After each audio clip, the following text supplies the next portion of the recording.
We're doing an unboxing for the Jordan 1 Travis Scott Reverse Mochas. So yeah, let's get into it.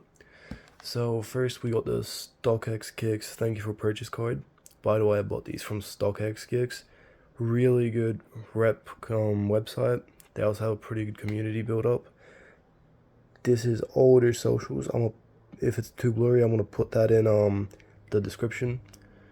We have the authentication tag from StockX. They're pretty good to collect. I like collecting them. So we have all the different color laces, the brown, pink, white, and red, and the actual shoe here. So it's really great quality, really nice. I quite like this one. And apart from that, the customer service is really good, really fast replies. They really do care for their customers. Like, they try to answer as much as questions as possible. They help you as much as they can.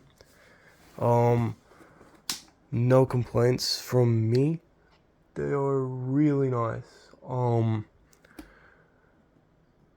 Again, like, really great quality.